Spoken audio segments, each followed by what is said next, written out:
हमारे परम पूज्य थानापति अखाड़े से पूज्य स्वामी श्री सुखदेवानंद जी महाराज काशी और हरिद्वार में भी निवास करते पूज्य महाराज श्री जी का उनके द्वारा मुझे आशीर्वाद स्वरूप पुष्पों का हार। जब पितामह भीष्म ने बाणों की वर्षा की तो अर्जुन तो कपने लगे और कृष्ण ने कहा कि ये कुछ विचार करो, ये बाबा मार देगा। अर्जुन बोले कि इस भीष्म से युद्ध करना कोई मजाक नहीं है। और उन्होंने इतने बाण छोड़े कि कृष्ण ने संकल्प किया था कि मैं अस्त्र शस्त्र नहीं कहूंगा, तो कृष्ण तो भयभीत हो गए, रथ से कूद पड़े। सामने देखा कि रथ का एक टूटा हुआ पहिया पड़ा था, तो उस रथ के पहिए को निकाल करके पितामह भीष्म की तरफ मारने को दौड़े।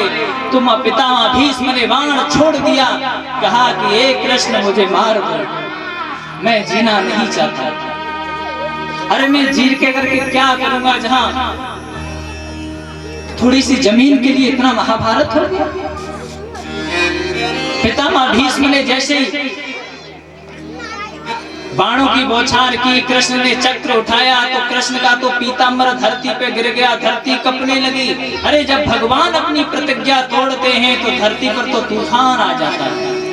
पीताम्बर ने गिरकर के सांत्वना की कि मां धैर्य रखो, ये भगवान है, भगवान तो अपने भक्तों के लिए कुछ भी कर देते हैं। पितामह भीष्म ने भी प्रतिज्ञा की थी कि मैंने शस्त्र नहीं गिरा दिया तो मैं भी गंगा पुत्र नहीं। तो वह पितामह की भीष्म की प्रतिज्ञा को रखने के लिए कृष्ण ने अपनी प्रतिज्ञा तोड़ दी। वो पितामह भीष्म वहां बैठे हुए थे, द्रौपदी का चीर खींचने लगा। द्रौपदी ने सोचा अब क्या करूं, साड़ी को एक हाथ से पकड़ लिया, है गोविंद की तरफ कर लिया, है गोविंद अब आप तो बचाइए, आपके बिना मेरा कौन है। कृष्ण ने सोचा कि अभी भी द्रौपदी अपनी ताकत लगा रही हो, एक हाथ से साड़ी पकड़े हो। दुशासन खींचता गया। द्रौपदी ने सोचा कि मैं बचने वाली नहीं हूँ, तो साड़ी को दांतों में दबा लिया, दोनों हाथ ऊपर कर लिए, हे कृष्ण अब तो मुझे बचा लो, मेरा आपके सिवा कौन है। इतना द्रौपदी ने दोनों हाथ ऊपर करके कहा तो साड़ी की तो बौछार हुई। दुशासन खींचता गया, साड़ी का ढेर लग गया, लेकिन साड़ी खत्म नहीं हुई। जब तक द्रौपदी ने अपना विचार किया तब तक भगवान ने कुछ नहीं किया। एक बार ना जब महाभारत में कुछ युद्ध चल रहा था तो चक्र से कृष्ण की अंगुली कट गई थी, तो द्रौपदी ने अपनी सुंदर सी साड़ी को फाड़ करके कृष्ण की अंगुली में बांध दिया। तो कृष्ण ने प्रश्न किया, द्रौपदी तुमने इतनी सुंदर साड़ी फाड़ दी, अरे कितनी सुंदर, जरा सी चोट के लिए तुमने सुंदर साड़ी फाड़ दी। तो द्रौपदी ने बड़ा सुंदर जवाब दिया, प्यारे घनश्याम यदि काम आवे आपके, काट दूं नसों को ये तो रेशम के धागे हैं। धागे भी साधारण नहीं, कौन इनका मोल करे, दुल्हन के जोड़े न दुल्हा के धागे। चीर की बात करते हो, मैंने नहीं फाड़ा चीर,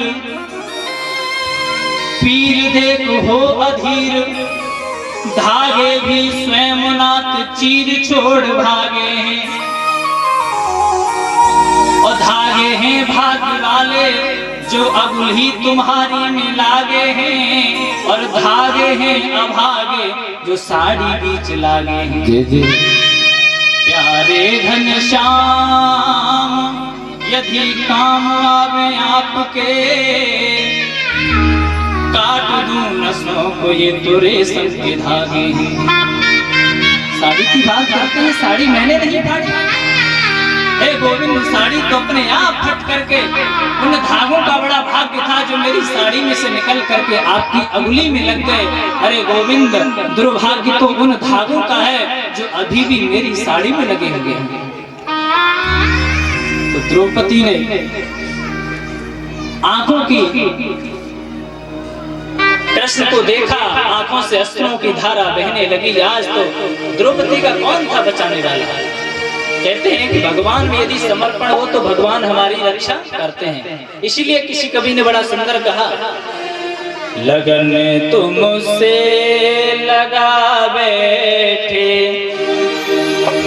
लगन तुमसे लगा बैठे, जो होगा देखा जाएगा। लगन तुमसे लगा बैठे, जो होगा देखा जाएगा। भगवान के प्रति समर्पण है। कौन ऐसे हैं जो भगवान से प्रेम करते हैं? कोई नहीं है क्या? हाथ उठाओ जरा। अच्छा, बाकी लोग नहीं, नफरत करते हैं भगवान से। तो मेरे साथ बोलना, लगन तुमसे लगा बैठे, जो होगा देखा जाएगा। तुमसे लगा बैठे, जो होगा देखा जाएगा। लगन तुमसे लगा बैठे, जो होगा देखा जाएगा।